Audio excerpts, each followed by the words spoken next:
What's up, everybody? What's going on? Welcome. We're on. I was gonna say welcome to Nicaragua. I was about to say welcome to Nicaragua.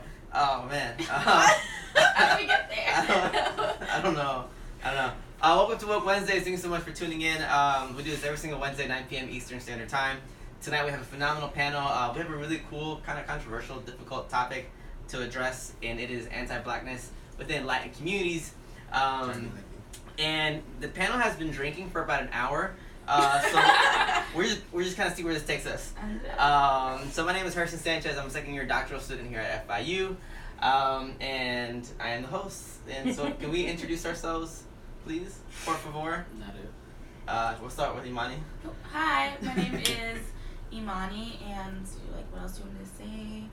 Whatever you. So this is a Latinx panel. So say where you're from, what your nationality, ethnicity is. Cool. Okay.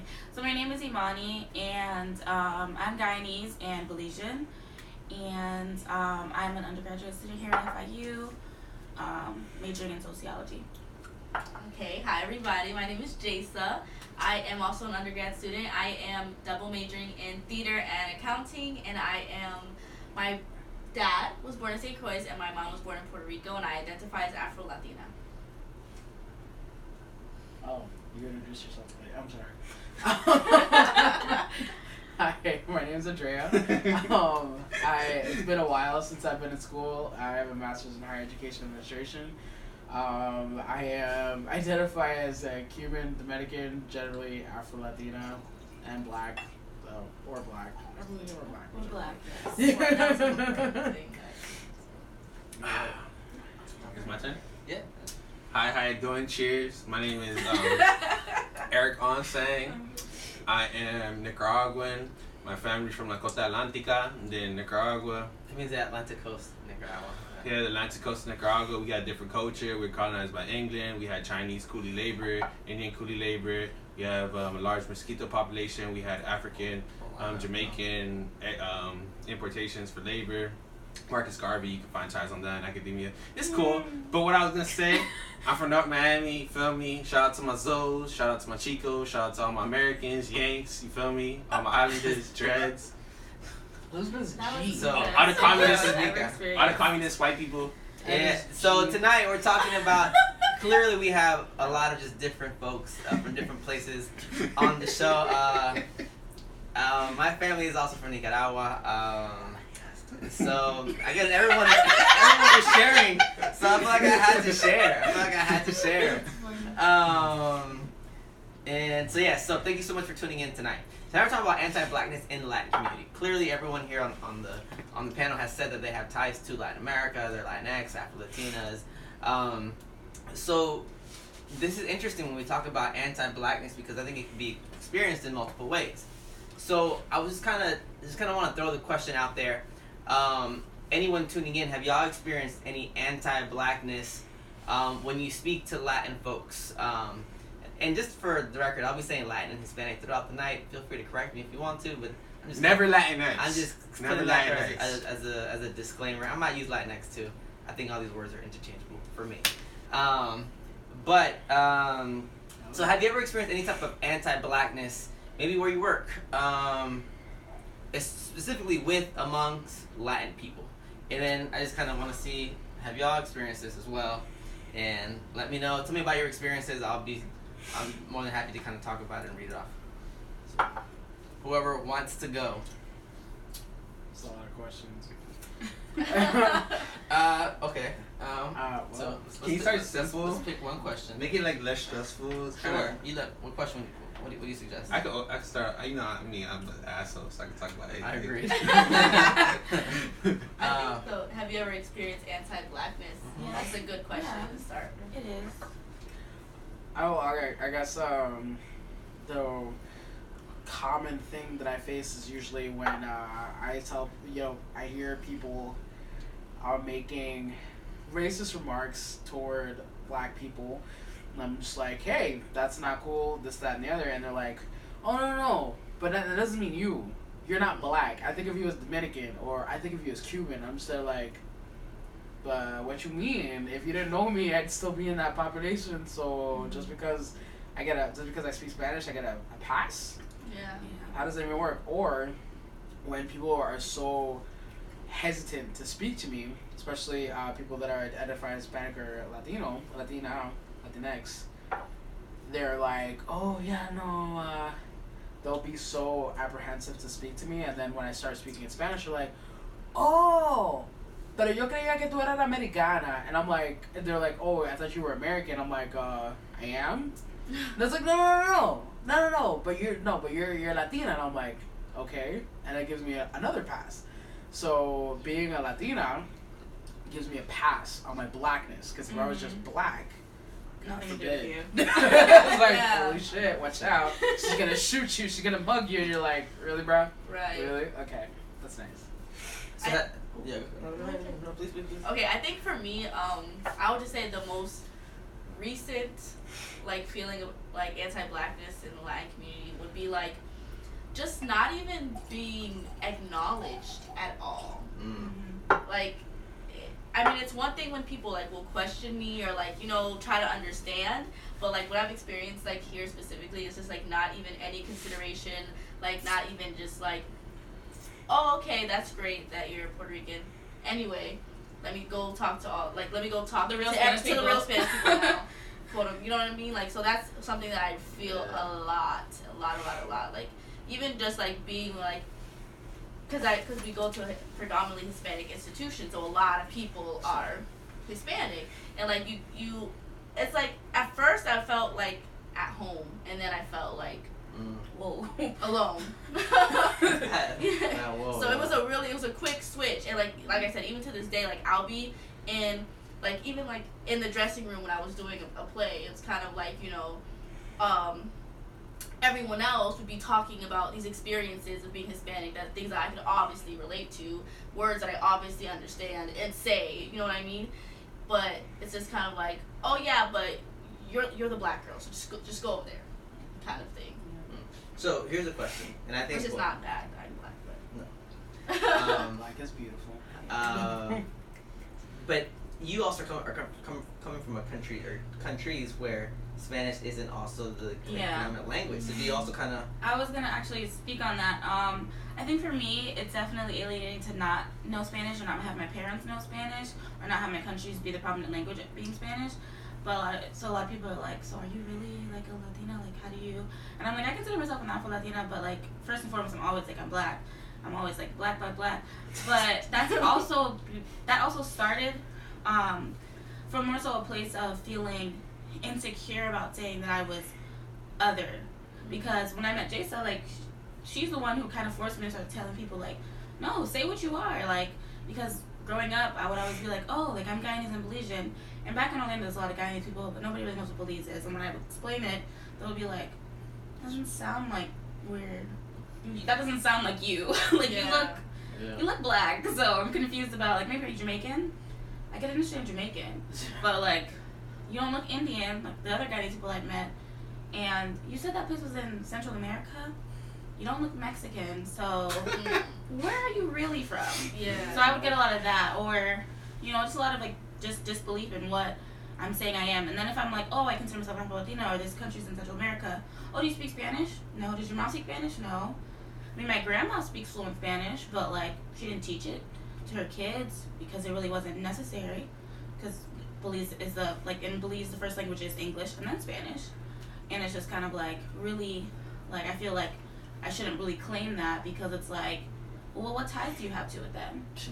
That's how people make me feel, like, what ties do you have to it if you can't speak Spanish? But there's people who look Spanish and they don't know any Spanish, and it's like they get to claim Afro-Latina, they can claim whatever they want, they can claim their country, and no one's questioning it. But because I don't look like what you would think someone who considers himself a Latina or even an Afro-Latina, then it's like, don't claim that. You don't look like it. You don't look like you belong in this group. Just call yourself black.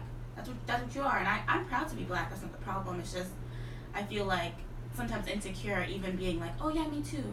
I'm also at the table, because like even in some settings where I'm like, oh, a lot of these people, I met a lot of people from Central America recently, and even in that space I felt awkward because I was just like, well, Belize too.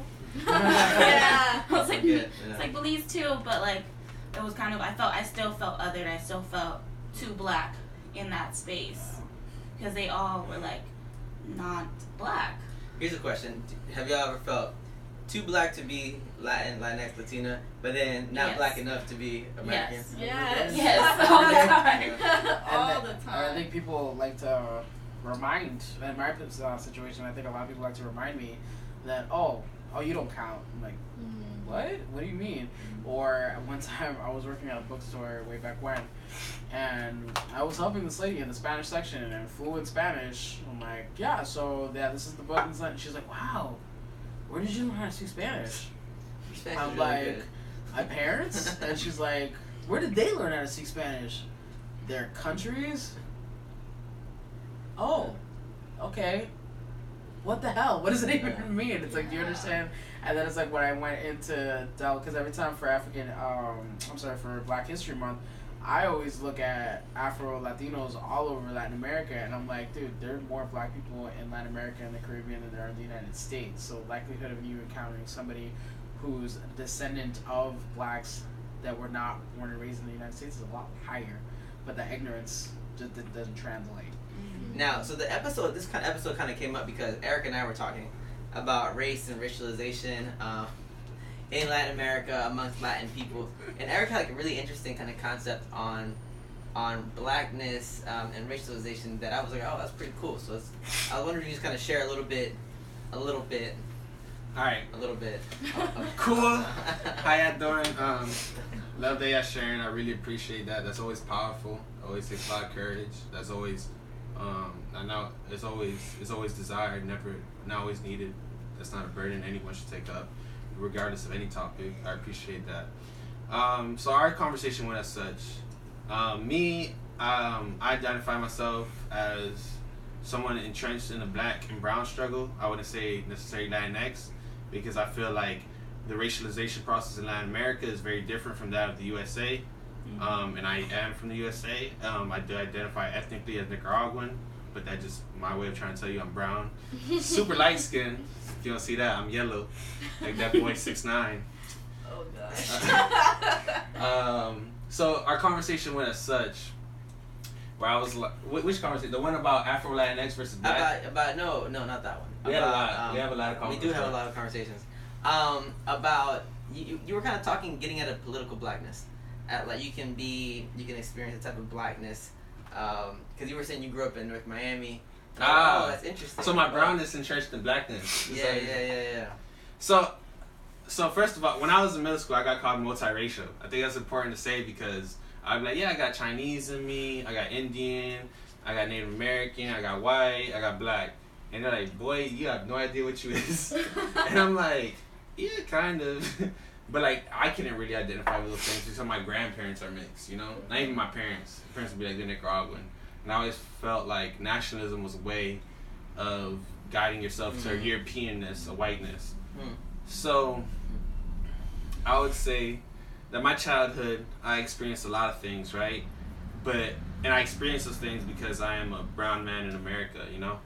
But I would say like my neighborhood was black, so the systems used against it, I'm not saying I wouldn't have experienced them. In the Latinx community, Latino, Latina, I like to say Latinx, gender inclusivity. But I feel like mine was always entrenched in blackness. I grew up in a Haitian American community, which we could get into the way in which Caribbean blackness goes against African American blackness. Because I always feel like no matter what community you're from, Latinx blackness, African American blackness is always put on the bottom, even though their culture is the main circulation for everybody in the United States. So like I've had a white guy shoot a gun at me when I was like a little kid, like I was 11. We're hanging out with my friends. I've had white guys tell us we can't mow their lawn because there's a whole bunch of black and brown kids, you know. I've been stopped and frisked a lot of time, right? But I've also, when I did try to politicize, tell people like, yeah, I know what it's like to be racially profiled. They're like looking at me like, bro, you have not been racially profiled, bro. Like, look how light skinned you are. So it's always weird, and I can respect that. That's why me and Hurston, I was telling him like how much Latinx people, how much Afro Latinx people we're gonna have on the thing. We gotta have two white boys talking about this. Yeah. You know, he's like, you identify as white? I'm like, I don't identify as white, but I know. Yeah. I can. Well, race is also very contextual, right? You can be. There have been moments where I've been considered a black person. There are moments where I've been considered a white person. I think race is so fluid. It's so created by human beings that it's subjected to the context in which you're in, right? So sometimes I think one of my homegirls is watching. She told me her mom is a black woman from the United States, went to West Africa and was called a white woman. Yeah. Right? Yeah. So my point is that race is always in a constant state of flux. It is constantly moving. It is not a static thing. But when it comes to here, Miami is a really weird place. Yes, it is. Right? Yeah. So, like, really weird But place. I think that emphasizes your point because, as you can tell, all these stories really highlight something different. They really highlight, how race is created through space. And Miami is like a weird space. I like that. I like that phrase. Man, Miami is definitely, from somebody who was born and raised in Miami, I actually didn't grow up in a predominantly black neighborhood. I grew up in a predominantly Latino or Hispanic neighborhood. Maybe non-black Latin. Non-black Latin. Right? Because part of the thing tonight is to expose people that there are black Latin people, Latinx people. Okay, so like, right? Because when we usually say Hispanic or we say Latin, what we really mean is the non-blacks that are Latin, and what we also mean are the non-Indian kind of. We mean like the light, white-looking kind of Hispanic folks. That's And fair. even that That's fair. statement is even, I kind of have had struggles with saying that white passing. That's something, since I moved to Miami, that is something that I hear all the time. Where you from? Orlando. Mhm. So white Orlando? passing, white Cuban, that doesn't exist where I'm from. It doesn't. And when I came here, I didn't see white people. I didn't walk and I was like, oh wow, look at all these white people. Not at all. I've been somewhere in Orlando and I said, wow, look at all these white people. No, I mean, I know what white people But, like, look Yeah. So when I come here and it's like you said some people have called you white or heard someone's called you white. I don't know if it's specifically here, but you know what I'm saying. Like for us, that's no. Not what we experience. And if anything, like my mom has so many experiences where she's been like called black or like there's been, just like that type of thing. So like for Miami is just such a weird place, and it's just like for me to feel like hatred for what I am, and because a lot of people from Miami I've experienced have this sense of like pride in being white Cuban, and then like they'll push hate on me because I'm not Cuban, and then I'm also dark skinned. It's kind of like But I mean, well, Can I read a comment real quick? Alright, a phenomenal human being wrote, I don't think parents really know these experiences. I found more as Jaysa was in college and her recent experiences. So her mom was talking about how she just didn't know that her kids go through this type of experience. Which my mom did. So I wonder, like, thinking of our parents, I'm thinking about mine.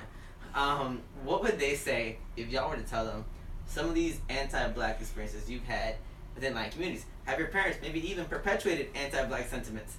Oh yeah, my family. absolutely. Oh my god, my family. I mean, I come from a very racially mixed, just family. You can just imagine the Dominican side. Goodness gracious, you have an entire country in denial about its blackness. The Cuban side, where people don't really understand that racism in Cuba is so real. And people think, oh, no, but communism X'd that out. I'm like, yo, you're full of crap. Yo, you can't just... Basically what they did was they brushed it under the rug. Fidel Castro said, we're not going to talk about it. There's no racism. And everybody goes to school together. That's not going to eliminate racism. Not talking about it is basically what I see people doing here when I go to other states. You don't talk about it.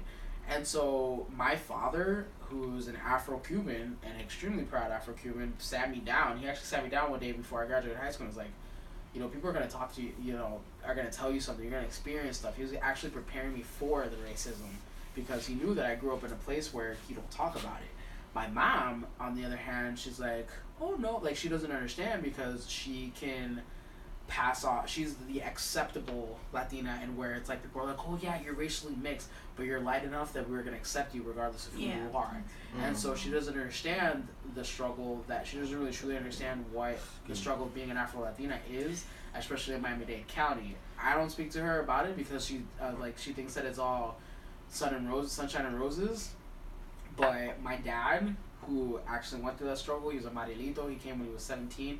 17 What's a Marielito? Tell people real Alright, quick. so the Mariel was Second spiel. it was a ship in 1979. Basically, Fidel Castro was like, everybody who wants to leave can leave. They jumped on the ship. They came here.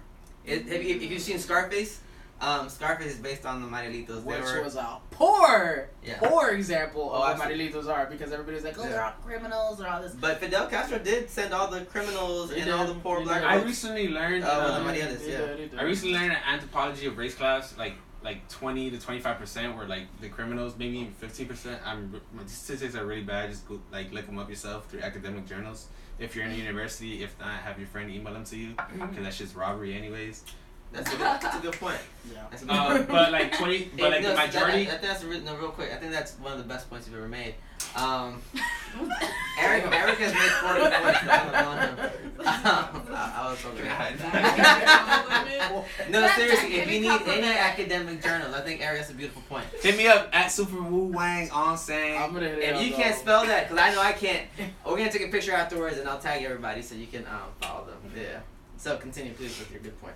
So, my professor, cool professor, at FIU, Mitzi Carter, she does a lot of cool stuff on Okinawa, decolonization stuff, like just cool shit.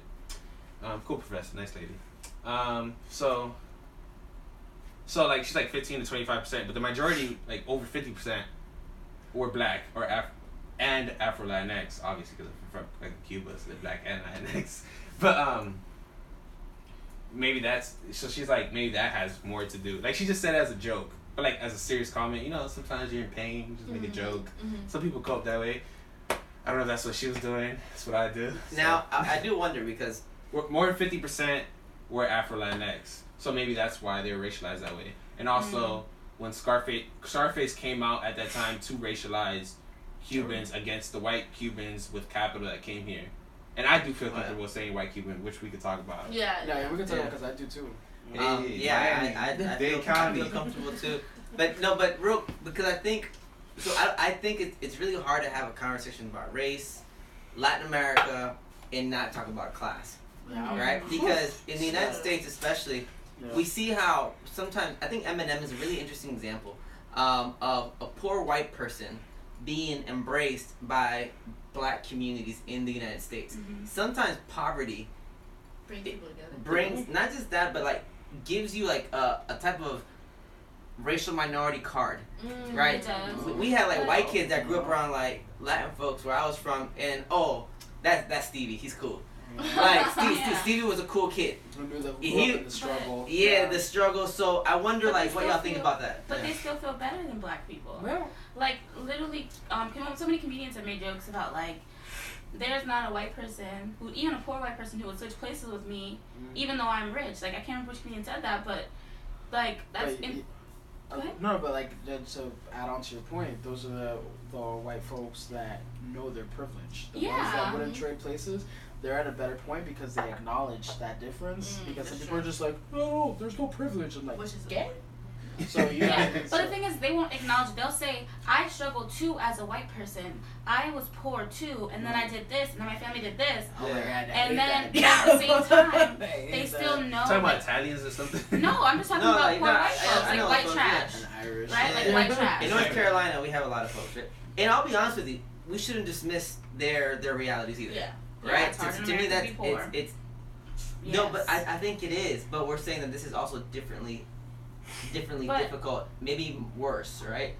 But it would just be, I'm just saying, it's like, if you as a white trash person want to clean up your life and get it together, the steps you have to take to get there, I don't want to say they'd be easier, they'd just be different. A black trash person, you know, someone who's coming from like the hood, or, you know, coming from something really scary, sketchy background, and you have some outlandish black name because you might, you know, it's going to be difficult for you to kind of just wiggle your way into upper class America. Because upper class America. Well, I think two things. I got. You wanna go? Let's go. I got something really interesting, controversial. It's called alcohol. Huh? Well, I was gonna say real quick. Alcohol isn't controversial. It was born in Latin America, sugarcane. That's why we're out here. And colonization and all that That's stuff. why we're out here. Yeah, but I would say two things. Racism, when we talk about it, it is a systemic thing, Race. right? Systemic thing. Mhm. Poverty is also a systemic thing, right? So overcoming poverty is overcoming a systemic issue. So what we're saying kind of is that there are two types of systemic. If you're a woman, if you're a trans woman, there are even more systemic issues in addition to that experience, right? And that's kind of what we're saying. But even to use this type of language is extremely academic. You can tell we're in school, Which is our right? privilege. Which is an extreme privilege You know? that poor people, whatever racial identity you don't have access you to have, right? You just don't have this language, right? Unless someone teaches it to you, because we've all been taught this language. Even if you're in some type privileged, of you way. still needed someone to Even do it. if you're that's privileged. that's the whole Absolutely. privilege That's aspect a of great it. point. That's a great point. Like, Someone just said they love your hair. I love your hair too, girl. Shit. Dang. You should lock them shit. Definitely lock them shit. You should definitely lock Well, you were them. gonna say something. Controversial. Yeah. Huh? You were gonna say something controversial. Oh, Oh. here I go. Oh dear. Light skin with the controversy. uh, nah, but Really awkward. but I was gonna say it's like, The daughter won't take. all right, you discussed you said white trash in relation to like the experiences of someone. I'm gonna just say black trash. I don't know if you said that exactly, but She did. quickly. She did. She did say that, right? Yeah. Black Said trash. in quotes. In quotes. Yeah. I did it with a snap. But what I'm saying is like, I only have one person I actually ever really agreed with on culture appropriation, right?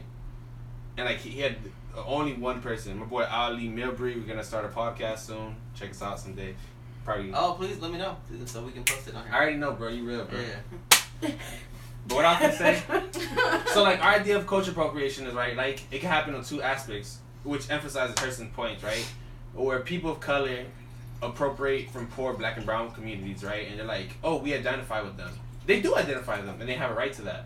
But these white people in the community who are poor identify with them as well.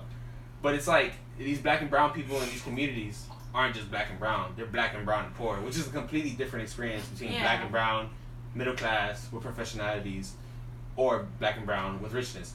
Blackness. I'm not to discredit the fact that blackness is a label in America that does racialize you in ways that mitigates your progress. I'm not saying that. I'm just saying, what if we look at it that way? No, yeah. I think it's interesting. I agree with what you're saying. I just think that. Do you agree with what I'm saying? You can disagree. I don't give a fuck. No, Like I that's agree how I with- learned. No, I agree with what you're saying about like the whole like it's Yeah. like a lot of the stuff I that does get Love, all love. culturally appropriated Sip. is usually from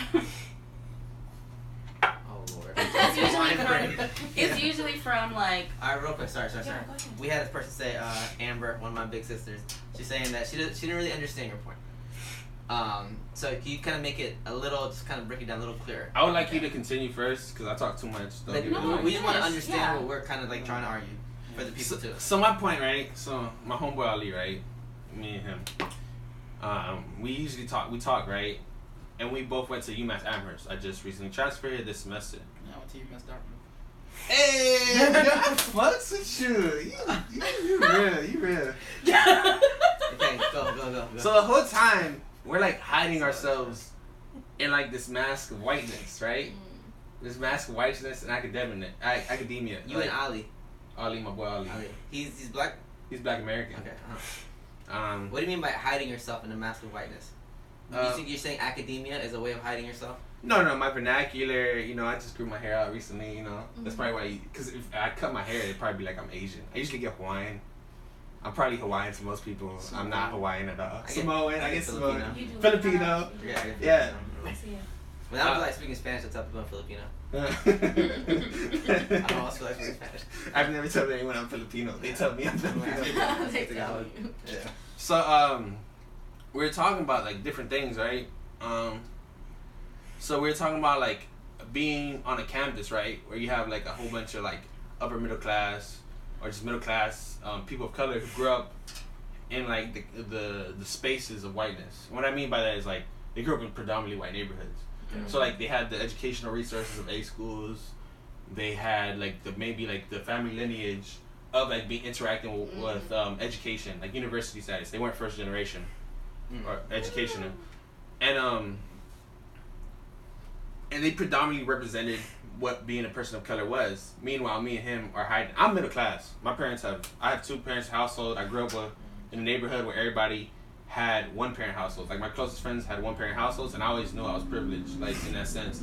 Like, yo, I had 2 parents. I'm like, yo, I have a dad at home. That's crazy. But that also assumes that having 2 parents is a good thing. Yeah, I was like, sometimes having 2 parents. But in my case, it was. But in your case, it was. Yeah. In my case, I'm with you.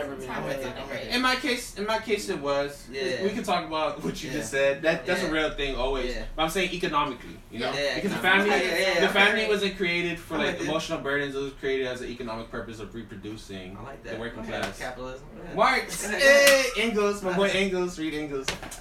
So what we usually get into is like, you know, like, meanwhile we're hiding and these people are like circulating a person of colorness, a hyper inflated like a token. blackness, like a tokenness, yeah. right? And we're like, yo, they're not even real. They're not even being honest with it. And like, for example, I met this white boy, right? Wait. So I'm trying to figure out the point. So, for example, I met this white boy one time, right?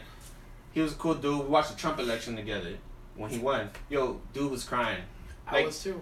A lot of people cried. Yo, I was in the dorm. People were crying. I'm like, yo, I knew this was gonna happen, and I wasn't ready for it. Excuse me. And he was crying. And before he cried, we had a conversation. And I was like, bro, you gotta work on your white voice. I'm telling a white boy that. Like, you gotta work on your white voice. You know, like, you know, and not to say like people of color can't speak that way, but like he knew what I meant. A lot of people know what I meant. I'm not trying to mitigate that people of color can't comprehend or speak that way, because I don't speak that way, especially in our area. But if you do, then you talk white. Yeah. No, for sure.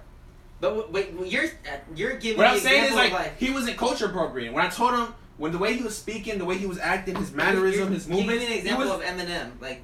Yeah, basically Eminem. That's what I've Eminem. been saying. Yes, that's what I've been saying. You're a genius, bro. I'm long-winded. I'm sorry. I know, but go ahead, Imani. Go ahead. I mean, the only reason I'm saying, I just think that it's not always not the same thing. It's just simply because it's just kind of like, to me,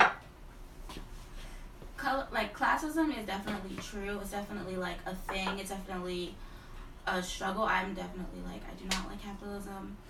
I'm not gonna sit here and be like, oh my god, like, yes, America's awesome, and like, how we do, no. But classism is real. But at the same time, to me, I feel like I don't like when the blanketness of like colorism, I'm sorry, I keep saying colorism. Classism is put over things to seem like it's more important than like racism.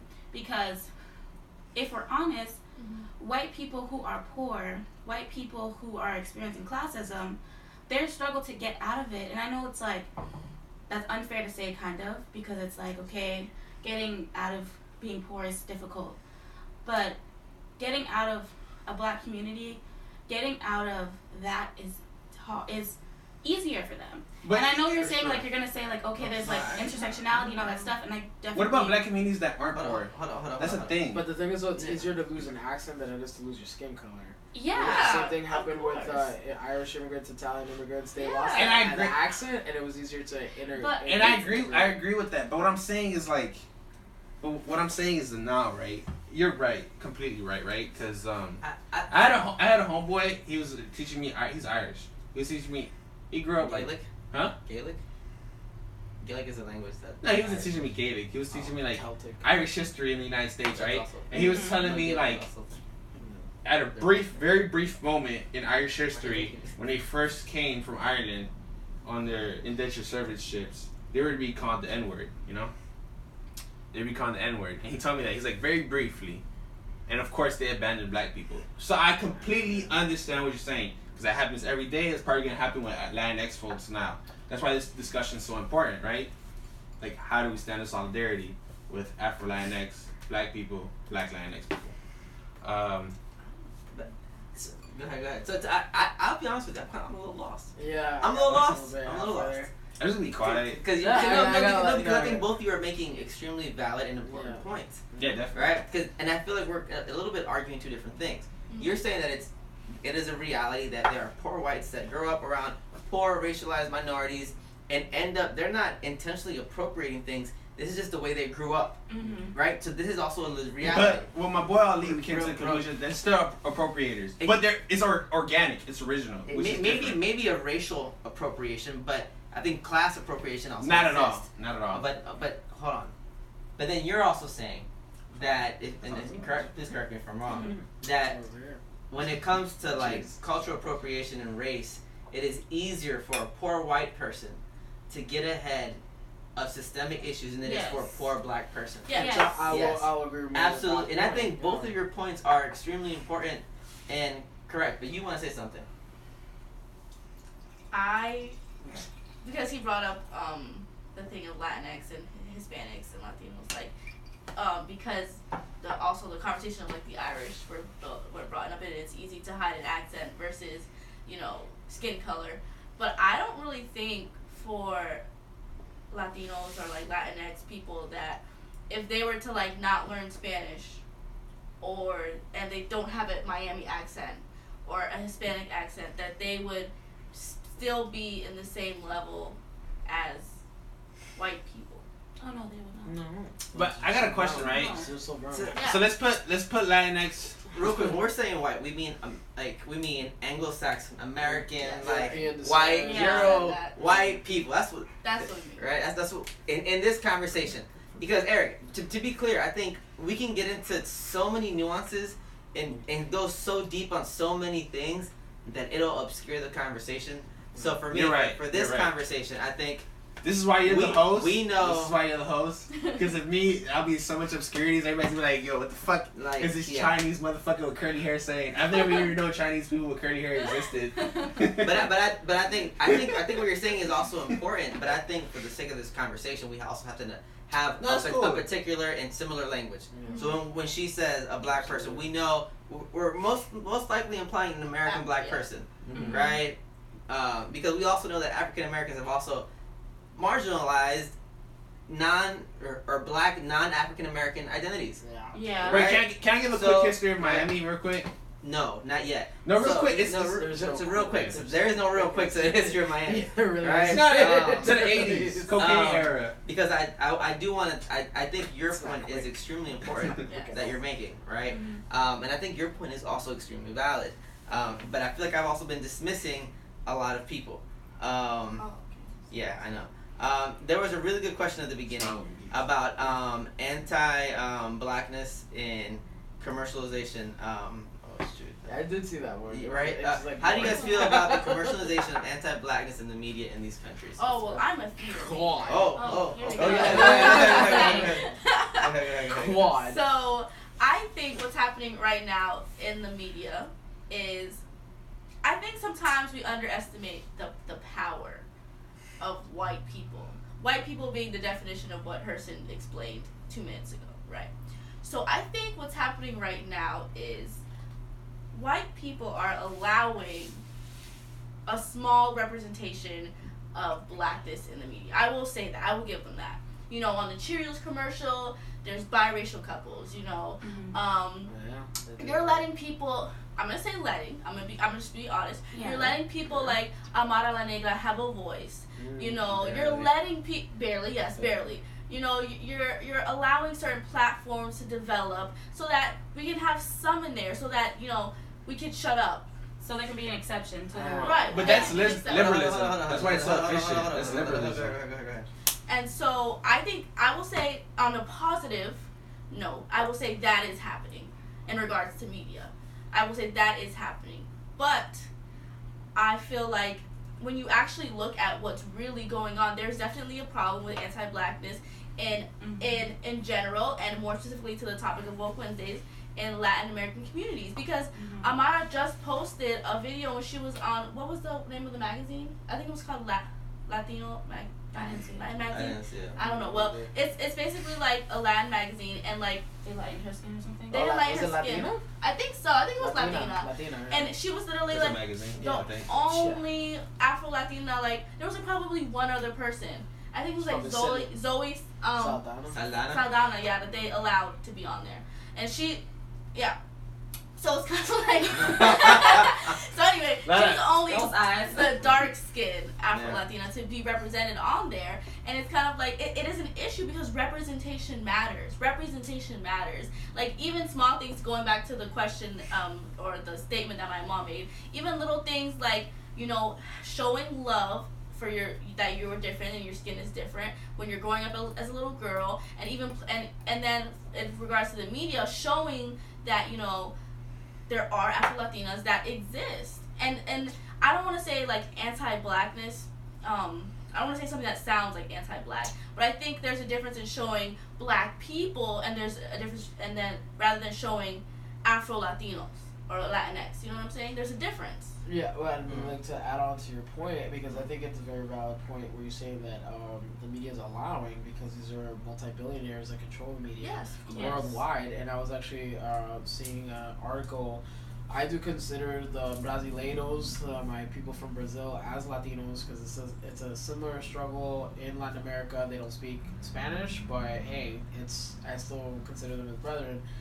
There was a episode. There's a certain like persona that is usually like it's a showgirl, and it's the first time they've ever had an Afro.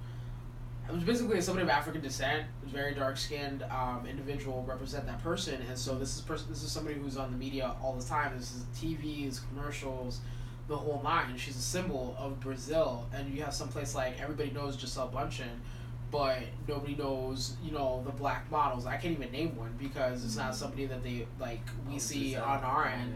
Just Gisele, half the Victoria's Secret models are pretty sure are Brazilian, but none of them are black. Yet Brazil has the largest African descent population in Latin America. Like Adriana Lima, it's not black. So and you have those things, and then like there was a mention on colonial and classism. I know being Cuban, the best thing that you could possibly be is be a Spanish descent, from Spain. You have to be from Iberia. Your people have to be from Iberia for you to be. It's like, I'm from. I look at Wikipedia and I see people like Gloria Estefan. The Estefans, they're like, her grandparents came from this part of Spain. This person's parents came from this part of Spain. So that means that you're okay. Mm-hmm. But I mean, I had a descendant who fought in the Spanish-American War for that same struggle. Listen, he was black. What side do you think you were? Anti-fascism? Yeah, because the thing is, like, you have people like with the colonialism in Latin America, from even being Dominican, being of Spanish descent is the number one priority. People don't talk about ID. They don't talk about Hispaniola. Hispaniola is the island, but people forget, or they don't want to admit that, hey, this entire island was Haiti, Saint-Domingue, at one point in time. And like 90% of the people on this island are descended of African descent, and that classism comes from, I'm descendant of Spain, I'm descendant of this, that, and the other. People are against Fidel Castro because, hey, classism ended. They would rather support Fulgencio Batista, who was a dictator and a gangster in the DR. No, in Cuba. Batista was in Cuba. Trujillo, homie, trash. Trujillo, and the thing is though, in the DR. That's what it feels like. Let my dog speak. I'm sorry. My dog be snapped. All my dogs be snapping. I'm sorry. I'm not used to being wrong. I'm sorry. This is a. You ever been to Snappers? Because y'all really need a plate from there. But these two individuals, even Fulgencio Batista and Trujillo, could have been dining at the same table.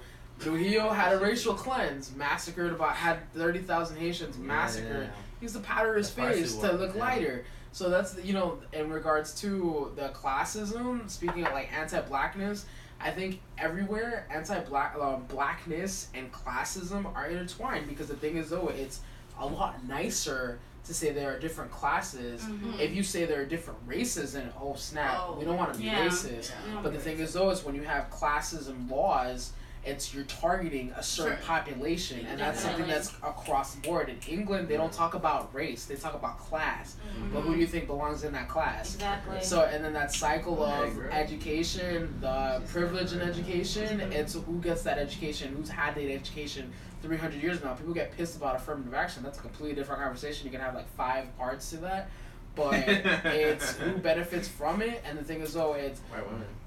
Well, yeah, that is true. Because white women, really? Yeah, they do. White women are the number one beneficiaries of affirmative action. They do. Yeah, I'm going home. But you have hundreds of years of that cycle, and it's like the cycle of poverty. Who's in that cycle of poverty? of course, the people that started out with nothing, so it's a lot nicer. It's like, we're not going to talk about race. That means that we're not racist. So real quick. Yeah. So Bonita Silva, racism without racist. Interesting. Yeah. Nice article. Yeah. JSTOR, hit me up. I got some PDFs. Sociologist out of Duke. Yeah. But real quick, so but You're a to sociologist. kind of like Hey, tie both your man. points. So it's one thing to kind of see Black people now coming up in American media, but in Latin American media, that's a whole nother erasure. That's Yeah. that was like a whole beef with Amara La Negra and Charlemagne. That was like their whole beef. Yeah, and Yeah.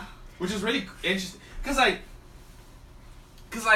I really like Charlemagne. He was wrong. He was wrong. Yeah, 100% he was wrong. 100% he was wrong.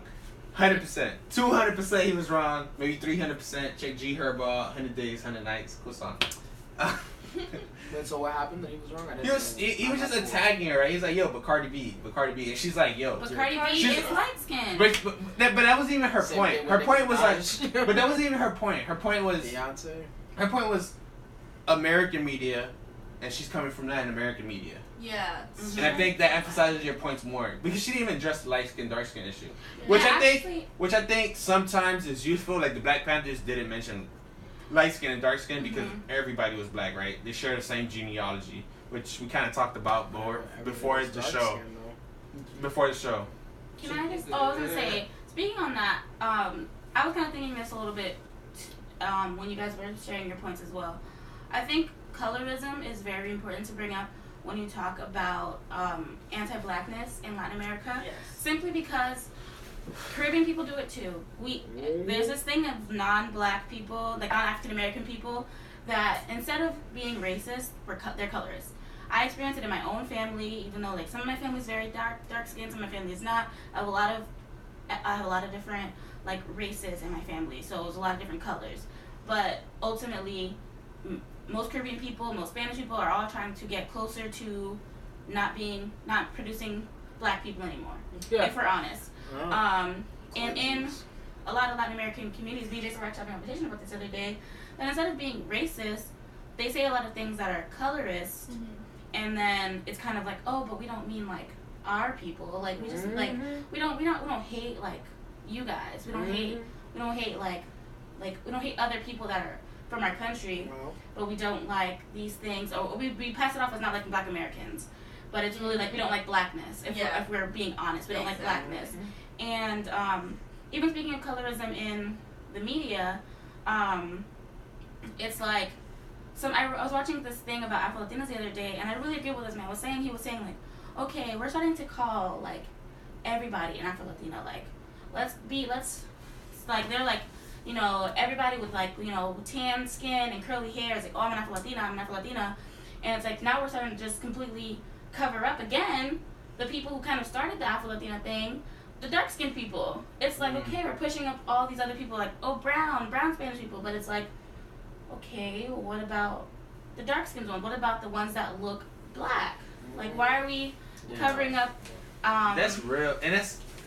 Yeah, like why are we covering up these people, and we're starting to push forward again the people that were already kind of accepted.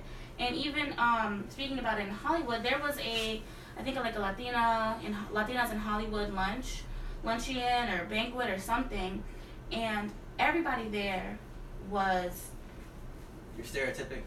like, yeah, the only person I was trying to look at the skin color. I was trying to say from this forward, but there was Rosario Dawson there, so people were like, oh, there was some Afro-Latinas there. Oh, And I was like, did that Rosario picture? Dawson, yes. The picture where they're like, oh, all these diverse women, yet Rosario Dawson was the darkest person on there. person, I'm like, and I'm wait, like, what? Rosario Who's Dawson. Rosario Rosario Dawson? She was in she was 25th Friends. Hour. She was in 125,600 minutes. She was in I Reds. might have hit the key though. She was She was in she's Puerto Rican. Daredevil. She's of Puerto Rican and Afro-Cuban descent. Yet But she's as light as you are. Literally, and she passes. And I've been She telling you I'm passes light skinned as- all she show. passes That as tells you typical what it Spanish, is. as typical Spanish all the time. Yeah. So it's like, But the same thing with Zoe Saldana. Zoe Saldana is all. I love my girl Zoe. I She love speaks her, the but truth. they put her everywhere. Mm-hmm. She has no They even balance. blackfaced her to play Nina Simone. Yo, she fucked up Of with that. all people. She fucked up with that because she was like, I'm sorry. Yo, Yo, she was like, Nina Simone- oh, they're just cast someone lighter than me. Like, no, don't fucking do that shit. It's wrong shit. Nina Simone would be rolling in her grave. She And there's so fought many against actresses this that on the look like regular. her. Yeah. Like, No, but to your point too. So You can most blackface people most people of will color. know. Yeah. Most people will know Zoe Saldana from Drumline. Colombiana. No, Drumline, let's take it back. and Drumline. guess who? Guess who, yeah. Drumline. She was The she love was the interest. interest. I didn't even know that. Yes. Yo, I watched her That- like 8 times. but I think that's part of the point. That sometimes you have to compromise your ethnicity yeah, you play black be for a little accepted bit, and then you get to be yourself. to be accepted also not just by white Americans but also Black America if you're Just an Afro Latin perpetuating, person. bro. All right. So I think that's also I part didn't of the even watch that conversation. movie. I was Wait, I got. I wasn't Can, getting all right, can I talk about the history of So racism in Miami? no. I can't talk about Cracker Day and Zoe. 5 hours. Hold on, We don't have 5 Is hours. there another question? Hold on. Why not? I think there's There's not been a enough lot water. of things. She So let me read some of these comments. Miss Gigi is saying, so no more alcohol for you. We're getting you some water from now on. said that? You know I've been thirsty No. for some water. I just want to get up and be rude. I'll go get it myself. Alright, we got people who will get it. No, hold on. Alright, Miss G saying, in this day and age, I still get congratulated on not having a Spanish accent for a Spanish person. Still, I look Hispanic and I don't get that free pass. But the white Hispanics aren't even questioned if they are Hispanic. Therefore, being accepted in their journey is a little easier because of it. Where? And that's Here? that's where we call In white Miami. passing. That's what I'm white saying. Cuban. Yeah, no, but not only here because the it's thing is though, everywhere. I have friends and I'm gonna pull that. I have white friends. Right. Wait, you got white friends? Oh my gosh. Well, But me I too. have individuals who are white, who I would consider white passing, Yeah. and they'll go to a place in Tennessee, Mississippi, whatever. And it'll be like. They'll know that it's like, oh, they'll pass. It's like, oh, it's like, okay, so they don't look typical white. However, if it was somebody like you or myself, It would be. we'll walk in. I was like, oh, sucky now. It would be completely different. And so that's when we talk about white Cubans or white passing. That means that they can go over there, and it's like, okay, they'll pause and be like, all right, so y'all are not like us, but your skin is light enough for us to accept you. Yeah, for us to be comfortable. For us to Yeah. be comfortable. That's the thing. Okay. That's the thing that like people take. I feel like take for granted. Like whenever I'm talking about like for me, like whenever I'm saying like, oh, like if you have this thing, like if you're passing, if you are a white person but poor, it's not like when you are so othered, you'd make them uncomfortable. Yeah. So if you are, black and you have a black accent, you sound ghetto, you sound ratchet, you come into a space and you make them uncomfortable. Yeah. If you are black but you have you talk white, you make them a little less uncomfortable. They're uncomfortable, but they can be like, they can fake comfortableness with you. If you are Hispanic and you are white passing and you go into a space, they're kind of uncomfortable because like they know. And I'm like, I try to say that to like Hispanic people here in Miami all the time, that like being white passing is actually not that great because they don't really care. To them, they still see, and I'm not saying this derogatorily towards Mexicans, but they still see Mexican. They don't even see you as Cuban, whatever. They just see Mexican immigrant. Why are you in our country? Yeah. Right? But because like you can kind of push, like you can kind of step on and like be a little bit above blackness or a little bit above the other Hispanic people, you feel comfortable because they're making you feel like you're comfortable, but you're really not comfortable. And I think it's problematic to be comfortable that you feel comfortable. Wait, what is black? Wait, I had a question. What is blackness? I always feel like Listen, blackness. you can always ask what is human. We'll be here forever. This is one of those I questions. can tell you what human is. I can't tell you. This is one of those. But this is. Not a quantum physics. But this is the thing where I think that's a whole class. That's a whole like semester class, right? And I think you're we're right. We're not about to do this right now. And I can pass you the bottle. so Menex said that this is a conversation. This is a very South Florida conversation. And I think he's very right. To be clear, in Latin America, you can have white people, right? You can have black people. You can have mestizos, which is most likely what I would be racialized as, right? A mestizo is a person who comes from predominantly indigenous blood, right? But then they have some Spanish blood in them because of colonization. They might have some African blood in them too, right? That's a mestizo person. Other people might call them Ladinos. That's another word, Ladino. So there are different terms, right? You also have Asian, predominantly Chinese populations in certain areas, Yes. right? So my point is that you can have a white person from Latin America. That is very Yes, possible. definitely. But you become a Hispanic. This mantle of Hispanicness, this blanket of Hispanicness, gets thrown on you once you come to the United States. Especially if you're a white Hispanic person. If you're a black Hispanic person, again, you're. Huh? I don't understand. Which part? When you said like you when you come to America, you're thrown this blanket of. So when you come to the United States, you come as Belizean, Puerto Rican, from Nicaragua, but you come here. All of a sudden, Costa Atlantica. Whatever. All of a sudden, you come here, you become Hispanic. Okay. Now you become a Latin person. Okay. This category is Hispanic. This term Hispanic is fairly new. It was created in the 1980s as part of the census, right? And it was utilized as a way to surveil how many Hispanics we had in the United States. Yeah. Right. So this is a relatively new term. It does. So my point is that people become these categories, these identities, when they come to the United States. Okay. But then who gets to classify as such, right? In everyday life, because now. Not me. My point. I don't right? get to just be like I don't walk into a space and get to say, hey, just by the way, I'm also Guyanese and Belizean. I walk into a space and they see black, and I was gonna say nigga, but like they see like black woman, like they don't see that like when I went home I was eating curry, I was eating these things. They don't see that my parents. But you know that is. They don't see that. No, but the thing is though, it's my experience, and whoever said that is definitely a South South Florida conversation that we're having is absolutely correct. Because the thing is though, is being seen as just black somewhere else outside of South Miami, Florida, is that for me it seems like the safety. I feel safe just being considered black. I spent time in a small town in Massachusetts where there are no Cubans. Oh, but okay, yeah. So, but it's a safe thing, and so that is a very South Florida because we're allowed to have that. Yeah. That's So we're about to get kicked off. Instagram kicks us off after an hour. Clearly, this conversation has gone left, right, up and down, horizontally. It's gone everywhere. Wait, it Come just back with started. questions. Come back with questions on specific anti-blackness. I'm gonna do a better job at reading these questions. Yo, this shit just started, and our host was on point because he's always dope as fuck. That's the crazy thing. And the guests were amazing. You felt that little muscle. You felt a little muscle in the back. I'm just pushing. All right, so push-ups. It's not a muscle. all right, so he don't know his own muscles. So I'm gonna end it and I'm gonna restart it. All right.